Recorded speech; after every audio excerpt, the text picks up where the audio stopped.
தன்னுடைய மன இச்சையின் பிரகாரம் தான் நினைத்தது போன்றுதான் இந்த உலகத்திலே வாழ்வேன் என்று வாழ்ந்து கொண்டிருந்தால் அல்லாஹு தஆலா குர்ஆனிலே சொல்லுகின்றான், வமன் அஅரத அன் ذிக்ரி ஃபஇன்ன லஹு மஈஷத்தன் லங்கா.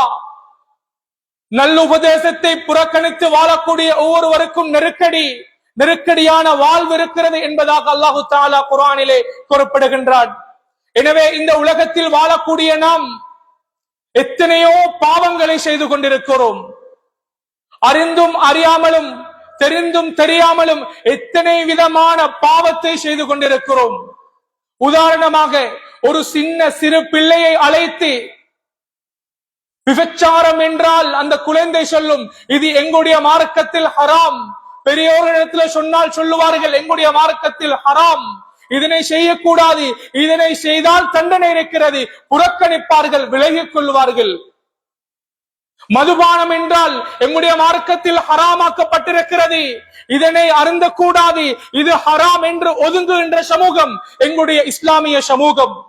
ஆனால் மனிதர்களுக்கு மத்தியிலே இன்று பரவலாக நடக்கக்கூடிய ஒரு பாவம், அதுவும் எங்களுடைய மார்க்கத்தில் ஹராம். எப்படி இவைகளுக்கு தண்டனை இருக்கிறதோ அதே போன்று அதற்கும் தண்டனையை இஸ்லாம் எங்களுக்கு சொல்லித் தருகிறது. நபியுல்லாஹி ஸல்லல்லாஹு அலைஹி வஸல்லம் அவர்கள் சொன்னார்கள், குல்லுல் முஸ்லிமி அலல் முஸ்லிமி ஹராம் தமுஹு வ இர்துஹு வ மாலுஹு. ஒரு முஸ்லிமுடைய மானம், ஒரு முஸ்லிமுடைய கண்ணியம், ஒரு முஸ்லிமுடைய இரத்தம், ஒரு முஸ்லிமுடைய சொத்து இன்னொரு முஸ்லிமுக்கு ஹராம் என்பதாக ஸல்லல்லாஹு அலைஹி வஸல்லம் அவர்கள் சொல்லி காண்பித்தார்கள். அன்பானவர்களே, அல்லாஹ்வுடைய நல்லடியார்களே, அதுதான் இன்று எம்மிடத்தில் பரவலாக நடக்கக்கூடிய ஒரு பாவம். அடுத்த மனிதனுடைய குறைகளை பேசுவது, அடுத்த மனிதனுடைய குறைகளை தேடுவது, அலசி ஆராய்வது இன்று சமூகத்திலே மிகவும் பரவலான ஒரு பாவமாக இருக்கிறது. ஆனால் இதனுடைய விபரீதம் என்ன? இதற்கு எங்களுடைய மார்க்கத்தில் என்ன தண்டனை இருக்கிறது? யாரும் யோசிப்பது கிடையாது. அன்பானவர்களே, நபியுல்லாஹி ஸல்லல்லாஹு அலைஹி வஸல்லம் அவர்கள் சஹாபாக்களை பார்த்து கேட்டார்கள், அத்ததுரூன மல் கீபா, புறம் என்றால் என்ன என்று உங்களுக்கு தெரியுமா என்று கேட்ட நேரம் சஹாபாக்கள் சொன்னார்கள், அல்லாஹு வ ரசூலுஹு அஅலம், அல்லாஹுவும் அவருடைய ரசூலும் தான் அறிவார்கள் யா ரசூலல்லாஹ், நாங்கள் அறிய மாட்டோம் என்று சொன்னார்கள். ஸல்லல்லாஹு அலைஹி வஸல்லம் அவர்கள் சொன்னார்கள், புறம் என்றால் என்ன தெரியுமா? ذிக்ருக அஹாக பிமா யுக்ரஹ், உங்களுடைய சகோதரன் வெறுக்கின்ற ஒரு விடயத்தை, உங்களுடைய சகோதரன் வெறுக்கின்ற ஒரு விடயத்தை நீங்கள் பிரஸ்தாபிப்பது, வெறுக்கின்ற ஒரு விடயத்தை நீங்கள் பேசுவது, இதுதான் புறம் என்று ஸல்லல்லாஹு அலைஹி வஸல்லம் அவர்கள் சொன்னார்கள். சொன்ன நேரத்தில் சஹாபாக்கள் கேட்டார்கள், யா ரசூலல்லாஹ், நான் சொல்லக்கூடிய விடயம் என்னுடைய சகோதரன் இருந்தாலுமா என்று கேட்டார்கள். சொன்னார்கள், ரசூலுல்லாஹி ஸல்லல்லாஹு அலைஹி வஸல்லம், நீங்கள் சொல்லக்கூடிய அந்த விடயம் உங்களுடைய சகோதரன் இருந்தால் அவரை பற்றி நீங்கள் புறம் பேசிவிட்டீர்கள். அவ்வாறு இல்ல, அவரிடத்தில் இல்லாத ஒரு விடயத்தை பற்றி நீங்க சொன்னா அவர் மீது பழி சுமத்து விட்டீர்கள் என்பதாக ஸல்லல்லாஹு அலைஹி வஸல்லம் அவர்கள் சொன்னார்கள். எனவே அன்பானவர்களே, அல்லாஹ்வுடைய நல்லடியார்களே, இன்று மனிதனாக படைத்த ஒவ்வொரு மனிதனிடத்திலும் ஏதாவது ஒரு குறை நிச்சயமாக இருக்கிறது. அது யாராக இருந்தாலும் சரி, எப்படிப்பட்டவராக இருந்தாலும் சரி,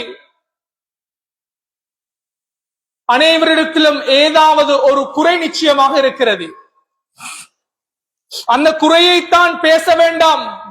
என்னுடைய சகோதரன், உங்களுடைய சகோதரன் வெறுக்கின்றான், இந்த செயலை பேசினால் இது புறமாக மாறுகிறது. அன்பானவர்களே, அதை நாம் பேசக்கூடாது, யாரை மானபங்கப்படுத்தக் கூடாது. ஆனால் இன்று நாம் நினைத்தது போன்று யாருடைய மானபங்கப்படுத்துவதில் நாம் ஆர்வம் அடைகின்றோம், பிறருடைய குறைகளை தேடுவதில் நாம் ஆசை அவாவோடு இருக்கிறோம். ஏன்? இவன் சமூகத்துக்கு மத்தியில் தரக்குறைவாக இருக்க வேண்டும், ஒரே நோக்கம். இன்று நாம் சமூகத்திலே பார்த்து கொண்டிருக்கிறோம். பொதுவாக ஒவ்வொரு கிராமங்களிலும் ஒவ்வொரு ஊர்களிலும் எங்களுக்கு நோட்டமிடலாம், பார்க்கலாம். கடை பஜார்கள் தெருக்களில் என்ன செய்து கொண்டிருக்கிறோம் அன்பானவர்களே? காலையாகிவிட்டால் மாலையாகும் வரைக்கும், மாலையாகிவிட்டால் மீண்டும் காலை வரைக்கும் என்ன செய்து கொண்டிருக்கிறோம்? யாருடைய ஒருவருடைய குறை தென்பட்டு விட்டால் அதனை சொல்வதில், அதனை பேசுவதில் இன்பத்தோடு இருக்கிறோம் அன்பானவர்களே. முதலாவது நான் உலகத்தில் வாழ்ந்திருக்கிறேன், இந்த உலகத்தில் பிறந்து வாழ்ந்து கொண்டிருக்கிறேன். என்னிடத்தில் என்ன குறை இருக்குது, என்ன குறையோடு நான் வாழுகிறேன் என்பதை நாம் சிந்திப்போம். சிந்திப்பது காலத்தின் தேவை. என்னிடத்தில் 1000 பிரச்சனை இருக்குது, அடுத்தவனுடைய பிரச்சனையை தேடுகிறோம் அன்பானவர்களே. அல்லாஹ் உங்களையும் பாதுகாக்க வேண்டும். இமாம் முபாரக் ரஹிமஹுல்லாஹ் ஒரு கருத்தை சொல்லுகிறார்கள். இமாம் முபாரக் ரஹிமஹுல்லாஹ் ஒரு கருத்தை சொல்லுகிறார்கள். நீங்கள் யாரை பற்றியும் புறம் பேச வேண்டுமாக இருந்தால், நீங்கள் யாரை பற்றி புறம் பேசினால் உங்களுடைய உள்ளம் சாந்தி அடையுமாக இருந்தால், உங்களை பெற்று வளர்த்த உங்களுடைய பெற்றோர்களை பற்றி நீங்கள் புறம் பேசிக் கொள்ளுங்கள். ஏனென்றால் அவ்வாறு நீங்கள் புறம் பேசுகின்ற நேரம் உங்களுடைய நன்மைகள் ஏனைய சகோதரர்களுக்கு பங்கு வைக்கப்படுகிறது. அந்த நன்மையை பெற தகுதி உடையவர் உங்களுடைய பெற்றோர்கள். அந்த நன்மையை பெற்று அவருடைய சுவனத்துடைய அந்தஸ்தாவது உயரட்டும் என்பதாக இமாம் முபாரக் ரஹிமஹுல்லாஹ் அவர்கள் குறிப்பிடுகிறார்கள். எனவே அன்பானவர்களே, அல்லாஹ்வுடைய நல்லடியார்களே, அந்த அளவுக்கு பாரதூரமானது.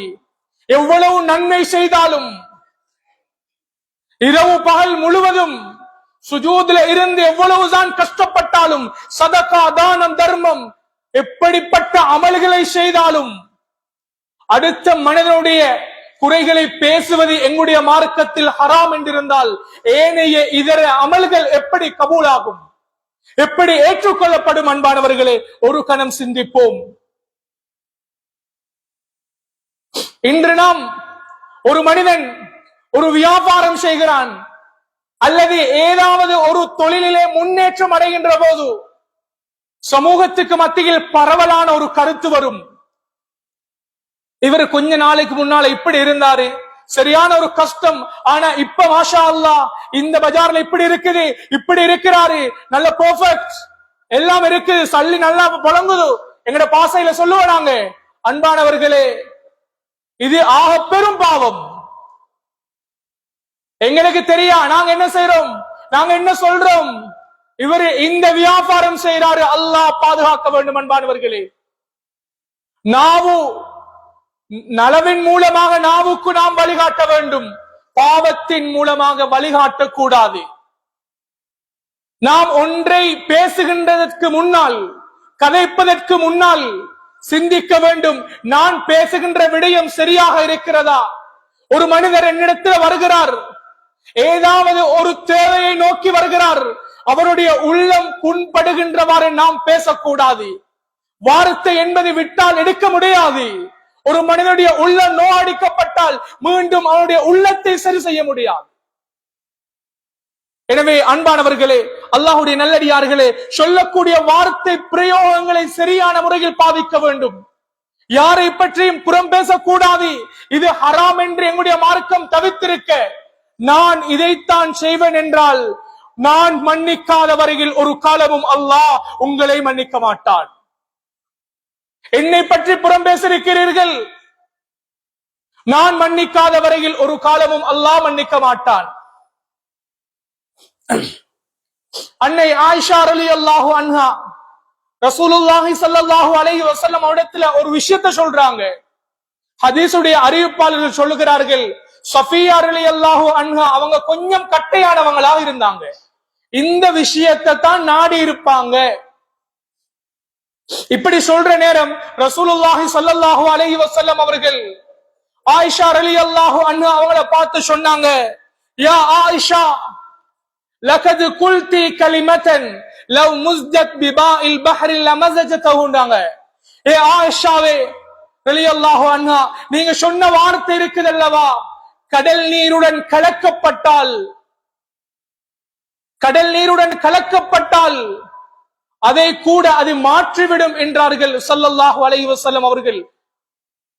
மீண்டும் தொடர்ச்சியாக ஆயிஷா ரலியல்லாஹு அன்ஹா அவர்கள் சொல்லுகிறார்கள், இன்னொரு முறையும் நான் ஸல்லல்லாஹு அலைஹி வஸல்லம் அவரிடத்துல ஒரு மனிதனுடைய செயலை பழித்து காட்டினேன், இழிவுபடுத்தி காட்டினேன்.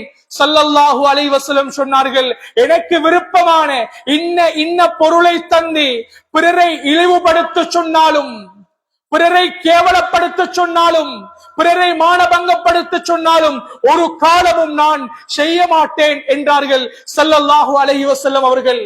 அன்பானவர்களே, அல்லாஹ்வுடைய நல்லடியார்களே, கடல் நீருடைய அந்த கலர், அந்த சுவையை கூட மாற்றிவிடும் அந்த வார்த்தை, அந்த அளவுக்கு துர்நாற்றம் பிடித்த அந்த வார்த்தை கீபத், புறம். அன்பானவர்களே, ஸல்லல்லாஹு அலைஹி வஸல்லம் அவர்கள் வமா யன்திகு அனில் ஹவா இன் ஹுவ இல்லா வஹ்யு யூஹா.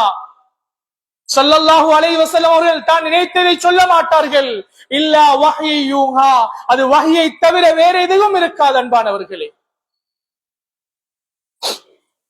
அன்பானவர்களே, அல்லாஹ்வுடைய நல்லடியார்களே, நாம் யாரை பற்றியும் புறம் பேசக்கூடாது, யாருடைய குறைகளையும் தேடக்கூடாது.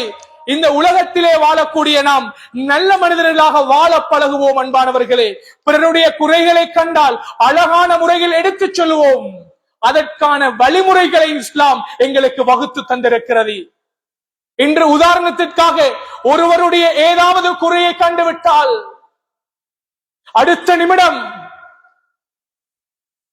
நிமிடம் பல நாடுகளுக்கு அது எத்தி வைக்கப்பட்டுக் கொண்டிருக்கிறது.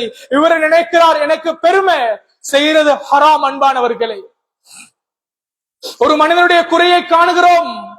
ஒரு வாலிபன், உதாரணத்திற்காக சொல்லுகிறேன், ஒரு வாலிபன் ஒரு தவறை செய்கிறான் என்றிருந்தால் அவனை அழைத்து அழகான முறையில் நாம் அவனுக்கு உபதேசம் செய்வோமாக இருந்தால் நிச்சயமாக அவன் அவனுடைய அந்த வாழ்க்கையை மாற்றிக் கொள்வான்.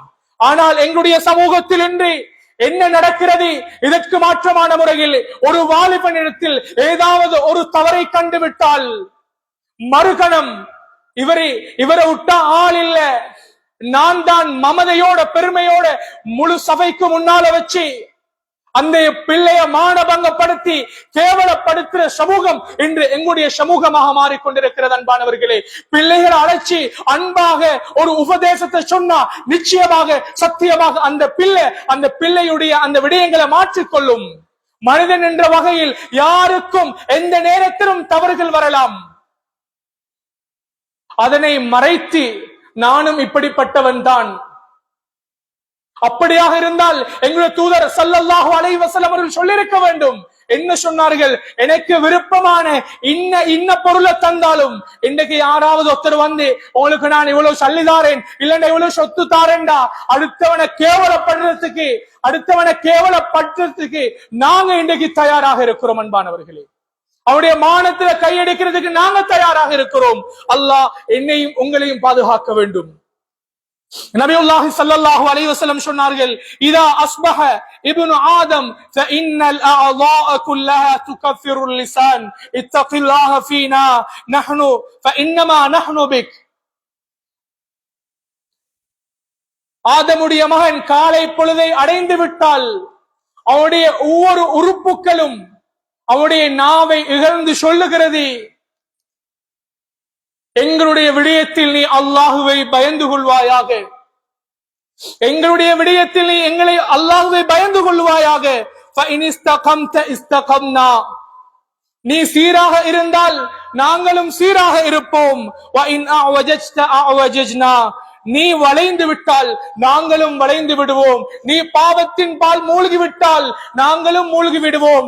நலவின் பால் இருந்தால் நாங்களும் நலவின் பக்கமாக இருப்போம். ஒவ்வொரு நாவை பார்த்தும் ஒவ்வொரு உறுப்புகளும் காலை பொழுதிலே சொல்லிக் கொண்டிருக்கிறது. அன்பானவர்களே, அவதானமாக இருப்போம். அன்பானவர்களே, நாம் புறம் பேசுகிறோம், இதற்கான தண்டனை உலகத்திலும் இருக்கிறது, நாளை மறுமை நாளிலும் இருக்கிறது என்பதை மறந்துவிடக் கூடாது. நபியுல்லாஹி ஸல்லல்லாஹு அலைஹி வஸல்லம் இடத்துல ஒரு மனிதர் வந்து, யா ரசூலல்லாஹ், நான் சுவனத்தின் பால் என்னை சுவனத்தின் பால் அழைத்து செல்லக்கூடிய ஒரு அமலை சொல்லித்தாங்க யா ரசூலல்லாஹ் என்று கேட்ட நேரம் ஸல்லல்லாஹு அலைஹி வஸல்லம் சொன்னார்கள், தக்வல்லாஹி வ ஹுஸ்னுல் குலுக். அல்லாஹ்வுடைய அந்த இறையச்சம், பயபக்தியும் அழகான நற்குணமும் உங்களை சுவனத்தின் பால் அழைத்து செல்லும் என்பதாக ஸல்லல்லாஹு அலைஹி வஸல்லம் அவர்கள் கூறினார்கள். மீண்டும் அதே மனிதர், யா ரசூலல்லாஹ், என்னை நரகத்தின் பால் அழைத்து செல்லக்கூடிய அமல் எது யா ரசூலல்லாஹ் என்று கேட்ட நேரத்தில் ஸல்லல்லாஹு அலைஹி வஸல்லம் அவர்கள் சொன்னார்கள், அல் ஃபமு வல் ஃபர்ஜ். நாங்க ரசூலுல்லாஹ், உங்களுடைய அஃபமும் உங்களுடைய வாயும் தான் உங்களை நரகத்தின் பால் அழைத்து செல்லும் என்று சொன்னார்கள் ஸல்லல்லாஹு அலைஹி வஸல்லம். அன்பானவர்களே, அல்லாஹ்வுடைய நல்லடியார்களே, எங்களுடைய நாவை நாம் பாதுகாப்போம். எங்களுடைய நாவின் மூலமாக நலவை எத்தி வைப்போம், நலவை பேசுவோம். எவ்வளவோ நலவு இருக்கிறது அன்பானவர்களே, ஆனால் அதை விட்டு பிறருடைய குறைகளை தேடுவதில் இன்பம். ஒரு மனிதனை தரக்குறைவாக கருதுவது இன்பம். ஏன்? என்னிடத்துலதான் பணம் இருக்கிறது, என்னிடத்துலதான் சொத்து இருக்கிறது, என்னிடத்துல செல்வாக்கு இருக்கிறது. மமதையோட வாழ்ந்து கொண்டிருக்கிறோம் அன்பானவர்களே. இமாம் நவவி ரஹ்மத்துல்லாஹி அலைஹி அவருடைய காலத்துல ஜலாலுத்தீன் ரீமி என்று சொல்லக்கூடிய ஒரு இமாமும் இருந்தாங்க. இவர வேலை என்னண்டா, இமாம் நவவி ரஹ்மத்துல்லாஹி அலைஹி அவங்களை பத்தி குறை சொல்றதுதான். எப்ப பார்த்தாலும் அவரை பற்றி குறை தேடுறது, அவருடைய குறைய சொல்றது. ஜலாலுத்தீன் ரீமி என்று சொல்லக்கூடிய அந்த இமாம் சில கிதாபுகளுக்கு விரிவாக்கமும் எழுதியிருக்கிறாங்க. அப்படிப்பட்ட ஒருவர், யாருக்கும் விதிவிலக்கல்ல. எப்பவும் இமாம் நவவி ரஹ்மத்துல்லாஹி அலைஹி அவங்கள பத்தி பலாய் பேசுறது, அவங்களுக்கு ஏசுறது, அவங்களுக்கு பழிக்கிறது தான் வேலை. ஹஜருல் அஸ்கலானி ரஹ்மத்துல்லாஹ் அவங்க எழுதுறாங்க ஒரு கிதாப்ல, இவங்களோட கடைசி தருணம், சக்கராத்துடைய நிலைமை, அப்படியே அவங்களோட நாவு வெளியே வந்துச்சு. அப்படியே அவங்களோட நாவு வெளியே வந்துட்டு எதை போல தெரியுமா? இன்னைக்கு நாயுடைய நாக்கு எப்படி இருக்குது, வெளியே போட்டுட்டு நாக்கு வெளியே வந்துட்டு அவங்களுடைய முகம் அப்படியே கடுகடுத்துச்சு, கருத்து போயிருச்சு. யாருக்கும் பார்க்கலாம், ஜனாதாவை பார்க்கறதுக்கு மக்கள் வாராங்க. என்ன செய்யறது? உடனே ஒரு போர்வையை கொண்டு மறைக்கப்படுது ஜனாசா. குளிப்பாட்டத்துக்கு தயார் இருக்குது அன்பானவர்களே. நாவு வெளியே இருக்குது. திடீர் என்ற ஒரு பூனையின் மூலமாக அந்த நாவு அப்படியே கலட்டி எடுக்கப்படுகிறது. அப்படியே வந்து கடிச்சு எடுத்துட்டு பேய்த்திருது அன்பானவர்களே. எதன் மூலமாக? பிறரை பழித்ததன் காரணம், பிறரை இழிவுபடுத்தியமைக்கான காரணம். இமாம் ஹஜருல் அஸ்கலானி ரஹ்மத்துல்லாஹ் எழுதுறாங்க, இது அந்த ஜனாசாவுல கலந்து கொண்ட அனைவருக்கும் ஒரு படிப்பினை. தெரியுமா? யாருடைய குறைகளும் இனிமேல் பேசக்கூடாது என்பதற்காக. ஆனால் என்ன சொன்னாலும் எதை கேட்டாலும் நாங்க பள்ளியில இருந்து வெளியே போனா எங்கட ஸ்டைல் வேற, எங்கட குணம் வேற. நான் நினைத்தது போலதான் நடப்பேன், என்ற உள்ளம் எப்படி சொல்லுதோ இதே போலதான் நான் நடப்பேன். அன்பானவர்களே, எப்படி நடந்தாலும் நிச்சயமாக அல்லாஹ்விடத்தில் மாற்றிக்கொள்வோம். சக்கராத் ஒன்று இருக்கிறது. அதாவது நாங்க வாசிக்கக்கூடிய ஒவ்வொரு ரமலானுடைய காலத்திலும் வாசிப்பாங்க ரமலானுடைய சிறப்பு. அதுல ஒரு வரலாறு இருக்குது அன்பானவர்களே. 2 பெண்மணிகளுடைய சம்பவம். 2 பெண்மணிகளுக்கு அல்லாஹ் ஹலாலான உணவை கொடுத்தான். ஹலாலான உணவை கொண்டு நோன்பு நோற்றார்கள். ஆனால் சில நேரம் கழிந்ததன் பின்னால் அந்த நோன்பு அவர்களுக்கு மிகவும் ஒரு பாரதூரமாக மாறுகிறது. மிகவும் கஷ்டப்படுகிறார்கள். எந்த அளவுக்கு என்றால், உயிர் பிரிந்து விடுமோ என்ற ஒரு அச்சம், சக்கராத்துடைய நிலைமை போன்று கஷ்டப்படுகிறார்கள். சஹாபாக்கள் ஓடோடினார்கள் ரசூலுல்லாஹி ஸல்லல்லாஹு அலைஹி வஸல்லம், யா ரசூலல்லாஹ், 2 பெண்மணிகள் இவ்வாறு கஷ்டத்தோடு இருக்கிறார்கள் யா ரசூலல்லாஹ், ஆனால் நோன்பாளிகளாக இருக்கிறார்கள். ஸல்லல்லாஹு அலைஹி வஸல்லம் அவர்கள் என்ன சொல்லி இருப்பாங்க? நோன்பை விட சொன்னாங்களா? ஸல்லல்லாஹு அலைஹி வஸல்லம் அவர்கள் பாத்திரத்தை கொடுத்து சொன்னாங்க, இதுல வாந்தி எடுக்க சொல்லுங்க. பின்னால 2 பெண்மணிகளும் வாங்கி எடுக்கிறாங்க. அப்போதுதான் சாப்பிட்ட மாமிசம் போன்று வெளியே வருகிறது. அன்பானவர்களே, ஸல்லல்லாஹு அலைஹி வஸல்லம் சொன்னார்கள், இவர்களுக்கு அல்லாஹ் ஹலாலான உணவை கொடுத்தான், அதன் மூலமாக நோன்பு நோற்றார்கள். ஆனால் நோன்பு நோற்று அடுத்த மனிதனுடைய மாமிசத்தை சாப்பிட்டு இருக்கிறார்கள், அடுத்த மனிதனுடைய குறைகளை பேசிக் கொண்டிருக்கிறார்கள், பேசியிருக்கிறார்கள். இதன் மூலமாகத்தான் இவருக்கு இந்த நோன்பு இந்த அளவுக்கு கடினமாக மாறியது என்பதாக அந்த கிதாபில் எழுதப்பட்டிருக்கிறது. அன்பானவர்களே, அல்லாஹ்வுடைய நல்லடியார்களே, அந்த அளவுக்கு கொடூரமானது, சக்கராத்துடைய நிலைமை அந்த அளவுக்கு கஷ்டமாக இருந்துச்சு. யாருக்கும் விதிவிலக்கல்ல, அது யாராக இருக்கட்டும், எப்படிப்பட்டவராக இருக்கட்டும், அல்லாஹ்வுக்கு முன்னால் அனைவரும் சமமானவர்கள். பாவம் செய்தால் அதற்கான தண்டனை இருக்கிறது, நல்ல மனிதனாக வாழ்ந்தால் அதற்கான கூலியையும் நிச்சயமாக அவன் அடைந்து கொள்வான் என்பதில் எந்தவித சந்தேகமும் கிடையாது. எனவே அன்பானவர்களே, அல்லாஹ்வுடைய நல்லடியார்களே, நாம் சமூகத்துல வாழக்கூடிய நேரம் பிறருடைய உள்ளத்தை நாங்க எங்களுடைய நாவின் மூலமாக சந்தோஷப்படுத்தணும். இன்றைக்கு இந்த நாவின் மூலமாக எவ்வளவோ பிரச்சனை நடக்குது. அன்பானவர்களே, ஒரு சமூகத்துக்கு மத்தியில பிரச்சனையை மூட்டி விடுறோம், ஒரு குடும்பத்துக்கு மத்தியில ஒரு பிரச்சனையை நாங்க மூட்டுறோம். இதன் மூலமாக கணவன் மனைவிக்கு மத்தியில பிரிவினை, வாப்பாவுக்கும் மகனுக்கும் மத்தியில பிரிவினை, தாய்க்கும் மகளுக்கும் மத்தியில பிரிவினை, இப்படி பல தரப்பட்ட பிரச்சனையை உருவாக்குகின்ற ஒரு விதமாக இன்று நாவு மாறி இருக்கிறது. அன்பானவர்களே, ஏன் அதில் ஒரு இன்பம், அதில் ஒரு அவா, அதில் ஒரு ஆசை, அடுத்த குடும்பத்தை நான் பிரிக்கணும், அடுத்த மனிதனுடைய உள்ளகத்தை நோகடிக்கணும், அல்லது அந்த மனிதனை கேவலப்படுத்தணும்.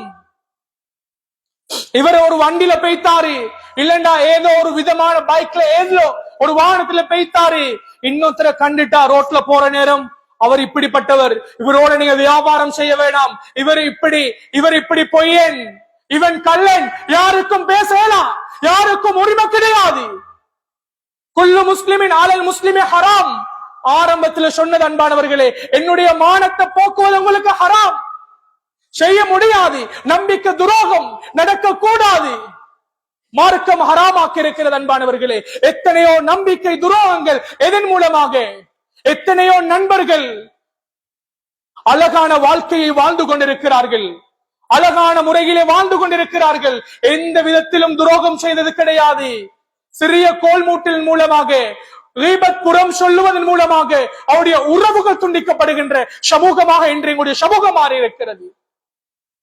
ஒரு நல்ல மனிதனை பொய்யனாக்கின்ற ஒரு சமூகமாக எங்களுடைய சமூகம் மாறி இருக்கிறது. அன்பானவர்களே, அல்லாஹ்வை பயந்து கொள்வோம். சின்ன விஷயம், ஒரு சின்னோர் விடயம், ஆனா பெரும் பாவத்தை தருகிறது. அல்லாஹ்விடத்தில் அதிகமாக துஆ கேட்போம், அல்லாஹ்விடத்தில் இஸ்திக்ஃபார், பாவ மன்னிப்பு தேடுவோம். யாருடைய குறைகளையும் பேசுவதற்கு எனக்கும் உங்களுக்கும் உரிமை கிடையாது, அது அந்த மனிதனுடைய உரிமை. மார்க்கம் அழகாக தெளிவுபடுத்துகிறது. அன்பானவர்களே, ரசூலுல்லாஹி ஸல்லல்லாஹு அலைஹி வஸல்லம் அவர்கள் மிஅராஜுடைய பயணத்தின் போது, லம்மா உர்ஜபி மரர்து பிகௌமின் லஹும் அظفارٌ மின் நுஹாஸ் யஹ்மிஷூன வஜூஹஹும் வசுதூரஹும், ஸல்லல்லாஹு அலைஹி வஸல்லம் அவர்கள் மிஅராஜுடைய பயணத்தின் போது சில மனிதரை கண்டார்கள். உடனே ஜிப்ரீல் அலைஹிஸ்ஸலாம் அவரிடத்தில் கேட்டார்கள், மன் ஹாஉலாஇ யா ஜிப்ரீல், ஜிப்ரீல் அலைஹிஸ்ஸலாம் அவர்களே, இவர்கள் யார் என வினவினார்கள். ஜிப்ரீல் அலைஹிஸ்ஸலாம் அவர்கள் சொன்னார்கள், அல்லதீன யஅகுலூன லூமன் நாஸ் வ யகஊன ஃபீ ஆராதிஹிம், அவர்களுக்கு செம்பிலான நாம் கொடுக்கப்பட்டிருந்தது, அதன் மூலமாக அவர்கள் தன்னுடைய முகங்களையும் தன்னுடைய நெஞ்சையும் கிழித்து அதனை கிழித்துக் கொண்டிருந்தார்கள். இவர்கள் யார் என்று கேட்டபோது ஸல்லல்லாஹு அலைஹி வஸல்லம் அவரிடத்தில் ஜிப்ரீல் அலைஹிஸ்ஸலாம் அவர்கள் சொன்னார்கள், இவர்கள்தான் அல்லதீன யஅகுலூன லஹுமன் நாஸ் வ யகஊன ஃபீ ஆராதிஹிம், இவர்கள்தான் மனிதனுடைய மாமிசத்தை சாப்பிட்டவர்கள், பிறரை மானபங்கப்படுத்தியவர்கள், பிறரை கேவலப்படுத்தியவர்கள், தரக்குறைவாக கருதியவர்கள் என்பதாக ஜிப்ரீல் அலைஹிஸ்ஸலாம் அவர்கள் விளக்கம் சொன்னார்கள். அன்பானவர்களே, அல்லாஹ்வை அஞ்சிக் கொள்வோம், அல்லாஹ்வை பயந்து கொள்வோம். எத்தனையோ படிப்பினைகளை இன்று கண்கூடாக நாம் கண்டு கொண்டிருக்கிறோம். ஒரு மனிதனை பற்றி குறை சொல்லுகிறோம், அவரிடம் இல்லாத ஒரு குறையை சொல்லுகிறோம் என்றிருந்தால் நிச்சயமாக நாம் எங்களுடைய வாழ்க்கையில் நிச்சயமாக கண்டுகொள்வோம். அந்த விடயத்தை நாம் அனுபவிக்காத வரை அல்லாஹ் எங்களை ஒரு காலமும் மரணிக்க செய்ய மாட்டார். எத்தனையோ மனிதர்களை சந்திக்கின்ற போது எத்தனையோ மனிதர்கள் சொன்ன படிப்பினை, நான் செய்யாத ஒரு விடயத்தை இவர் இன்னும் மனிதனிடத்துல சொல்லி என்ன கேவலப்படுத்தி இருக்கிறார். இப்படிப்பட்ட நிலைமைகள் அந்த மனிதனுக்கு வந்து அவன் மரணிக்கின்ற தருணங்களையும் நாம் பார்த்து கொண்டிருக்கிறோம். அன்பானவர்களே, மரணித்து விட்டோம், மறுமையிலும் தண்டனை இருக்கிறது. கபரில் வைக்கப்பட்டோம், அதற்கு பின்னால் என்ன நடக்கிறது அன்பானவர்களே, அதிலும் தண்டனை இருக்கிறது. ஸல்லல்லாஹு அலைஹி வஸல்லம் அவர்கள் 2 கபர்களை அப்படியே 2 கபர்களை கடந்து போறாங்க. 2 கபர்களையும் வேதனை செய்யப்படுவதை கண்டார்கள். சஹாபாக்கள் ரசூலுல்லாஹி ஸல்லல்லாஹு அலைஹி வஸல்லம் அவர்களை பார்த்து கேட்டார்கள், இவர்கள் யார் யா ரசூலல்லாஹ்?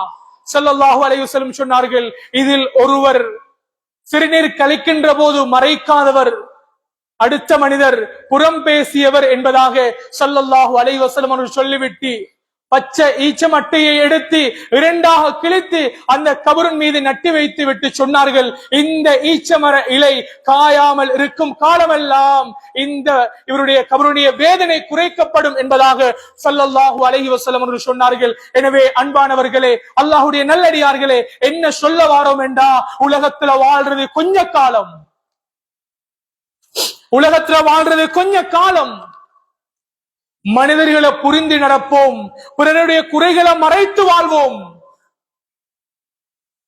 இன்றைக்கு எப்படியாவது ஒரு பிரச்சனையை உருவாக்கி சமூகத்தை பிரிச்சு அப்படி ஒரு நிலைமையை பார்க்கிறதுக்கு இன்பம், ஆசை. எனவே இந்த விடயத்திலிருந்து நாம் தவிர்த்து கொள்வோம். எங்களோட வாழ்க்கையில என்ன ஈடேற்றம் இருக்குது இதை யோசிப்போம். ஒரு மனிதர் ரசூலுல்லாஹி ஸல்லல்லாஹு அலைஹி வஸல்லம் இடத்துல வந்து, யா ரசூலல்லாஹ், யா ரசூலல்லாஹ், எங்களுக்கு எதுல ஈடேற்றம் இருக்குது யா ரசூலல்லாஹ், எதுல வெற்றி இருக்குது யா ரசூலல்லாஹ், இந்த விஷயத்தை எங்களுக்கு சொல்லி தாங்க யா ரசூலல்லாஹ் என்று கேட்ட நேரம் ஸல்லல்லாஹு அலைஹி வஸல்லம் சொன்னார்கள், அம்சிக் அலைக லிசானிக், உங்களுடைய நாவை நீங்க பாதுகாத்துக் கொள்ளுங்க, உங்களுடைய நாவை நீங்க பாதுகாத்துக் கொள்ளுங்க, நீங்க வீட்டுல தங்கி இருந்து கொள்ளுங்க. உங்களுடைய பாவத்துக்காக நீங்க அல்லாஹ்விடத்துல அழுது மன்றாடி இஸ்திக்ஃபார், பாவ மன்னிப்பு தேடிக் கொள்ளுங்கள் என்பதாக ரசூலுல்லாஹி ஸல்லல்லாஹு அலைஹி வஸல்லம் அவர்கள் சொல்லி காட்டினார்கள். அன்பானவர்களே, அல்லாஹ்வுடைய நல்லடியார்களே, இதே போன்றுதான் நான் மேலே ஓதி காட்டிய அந்த குர்ஆன் வசனம். அல்லாஹ் எங்களை பார்த்து கேட்கிறான், அயுஹிப்பு அஹதுக்கும் ஐயஅகுல லஹ்ம அஹீஹி மைதா, உங்களுடைய மரணித்த சகோதரருடைய மாமிசத்தை நீங்கள் உண்பதற்கு சாப்பிடுவதற்கு விரும்புவீங்களா? ஃபக்கரிஹ்துமு, பச்சை இறைச்ச கண்டாலும் சீண்டு சொல்ற சமூகம். எங்களுடைய மௌத்தாகின மரணிச்ச சகோதரருடைய மாமிசத்தை கண்டா சாப்பிடுவீங்களா? அல்லாஹ் கேட்கிறான். ஃபக்கரிஹ்துமு, நீங்க வெறுத்துருவீங்க. வத்தகுல்லாஹ், அல்லாஹ்வை பயந்து கொள்ளுங்க. இன்னல்லாஹ தவ்வாபுர் ரஹீம், அல்லாஹ் மிகவும் மன்னிக்க கூடியவன். எனவே அல்லாஹ்விடத்தில் இஸ்திக்ஃபார் செய்வோம், அல்லாஹ்விடத்தில் பாவ மன்னிப்பு தேடுவோம். நாம் செய்த பாவத்துக்காக வருந்துவோம், கை சேதப்படுவோம். என்னை பற்றி யாரை பற்றி குறை பேசி இருந்தால், அவருடைய குறைகளை வெளிப்படுத்தி இருந்தால் அந்த மனிதரை நாடி மன்னிப்பு கேட்போம். அவர் மன்னிக்காத வரையில் அல்லாஹ் ஒரு காலமும் மன்னிக்க மாட்டான் என்ற விடயத்தை உணர்வோம். வல்ல நாயன் அல்லாஹ் எந்த விடயத்தை நாம் பேசினோமோ அந்த விடயத்தை மௌத்து வரைக்கும் இஹ்லாஸோடு அமல் செய்யக்கூடிய பாக்கியத்தை நம் அனைவருக்கும் தந்தல் புரிவானாக. யா அல்லாஹ், எங்களுடைய பாவங்களை மன்னிப்பாயாக. அறிந்தும் அறியாமலும் யா அல்லாஹ், தெரிந்தும் தெரியாமலும் செய்த பாவங்களை மன்னிப்பாயாக. யா அல்லாஹ், பிறருடைய குறைகளை தேடுவதை விட்டும் எங்களை பாதுகாப்பாயாக. யா அல்லாஹ், பிறரை கண்ணியத்தோடு பார்ப்பதற்கு யா அல்லாஹ் அருள் பாலிப்பாயாக. அல்லாஹ் மானபங்கப்படுத்தி விடாமல் எங்களை பாதுகாப்பாயாக. யா அல்லாஹ், மனிதர்களை கண்ணியப்படுத்தும் சமூகமாக எங்களை நீ மாற்றுவாயாக. யா அல்லாஹ், எங்களை பெற்று வளர்த்த மாதா பிதா கூடிய பாவங்களை மன்னிப்பாயாக. யா அல்லாஹ், எத்தனையோ பெற்றோர்கள் யா அல்லாஹ் கபுராளியாக இருக்கிறார்கள். யா அல்லாஹ், அவருடைய கபர்களை சுவர்க்கத்தின் பூஞ்சொலியாக மாற்றுவாயாக. யா அல்லாஹ், எத்தனையோ பெற்றோர்கள் யா அல்லாஹ் நோயாளியாக இருக்கிறார்கள். யா அல்லாஹ், ஒரு நோய்களை குணப்படுத்துவாயாக. யா அல்லாஹ், யா அல்லாஹ், எங்களுக்கு கல்வி கற்று தந்த ஆசான்களுடைய பாவங்களை மன்னிப்பாயாக. யா அல்லாஹ், எத்தனையோ ஆசான்கள் யா அல்லாஹ் கபுராளியாக இருக்கிறார்கள். யா அல்லாஹ், அவருடைய கபர்களை அல்லாஹ் சுவர்க்கத்தின் பூஞ்சொலியாக நீ மாற்றுவாயாக யா அல்லாஹ். யா அல்லாஹ் எங்களுடைய ஊர்ல ஒற்றுமையை வளப்படுத்துவாயாக யா அல்லாஹ். எங்களுக்கு மத்தியில் ஐக்கியத்தை தந்துடுவாயாக யா அல்லாஹ். நல்ல மனிதரை பற்றி நல்ல புத்துணர்ச்சியை தந்துடுவாயாக யா அல்லாஹ். நல்ல புனிதந்துறவை தந்துடுவாயாக யா அல்லாஹ். யா அல்லாஹ் எங்களுடைய கஷ்ட நஷ்டங்களை நீக்குவாயாக யா அல்லாஹ். எங்களுடைய தேவைகளை நீக்குவாயாக யா அல்லாஹ். எங்களுடைய துஆக்களை கபூல் செய்வாயாக. ஆமீன் ஆமீன். وآخر دعوانا أن الحمد لله رب العالمين. الحمد لله الحمد لله رب العالمين. الصلاة والسلام على سيدنا محمد وعلى آله وصحبه أجمعين. أما بعد فقد قال الله تعالى في كلامه العزيز وفرقانه المجيد: أعوذ بالله من الشيطان الرجيم. بسم الله الرحمن الرحيم. والعصر إن الإنسان لفي خسر. بارك الله لنا ولكم بالقرآن العظيم ورفعنا وإياكم بآيات وذكر الحكيم فاستغفروه إنه هو الغفور الرحيم.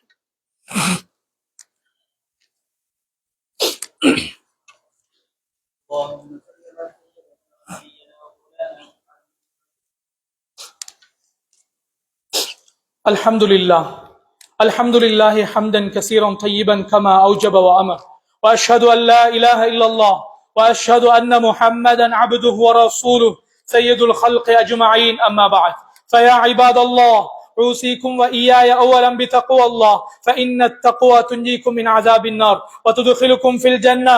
قال الله تعالى: إن الله وملائكته يصلون على النبي يا أيها الذين آمنوا صلوا عليه وسلموا تسليما. اللهم صل على سيدنا محمد عبدك ورسولك النبي الأمي وعلى آله وصحبه وسلم تسليما عدد ما خاط به علمك وخط به كلمك واحصى كتابك. ورضى اللهم عن ساداتنا ابي بكر وعمر وعثمان وعلي رضي الله عنهم، وعن بنت رسول فاطمه الزهراء، وعن الحسن والحسين، وعن عمي نبيك والهمزه والعباس رضي الله عنهم اجمعين. اللهم اغفر للمؤمنين والمؤمنات والمسلمين والمسلمات والأحياء منهم والأموات إنك قريب مجيب الدعوات يا قاضي الحاجات. اللهم أعز الإسلام والمسلمين، اللهم أعز الإسلام والمسلمين، وأذل الشرك والكفرة والمشركين، ودمر أعداءك أعداء الدين، فانصرنا على القوم الكافرين. اللهم أجرنا من النار، اللهم أجرنا من النار، اللهم أجرنا من النار. اللهم لا تشوق خلقنا بالنار ولا تجعلنا من خطب النار، فإنها بئس الدار وبئس المثوى وبئس القرار. ربنا اغفر لنا ولإخواننا الذين سبقونا بالإيمان ولا تجعل في قلوبنا غلا للذين آمنوا ربنا إنك رؤوف رحيم. إن الله يأمركم بالعدل والإحسان وإيتاء ذي القربى وينهى عن الفحشاء والمنكر ولذكر الله أكبر والله يعلم ما تصنعون.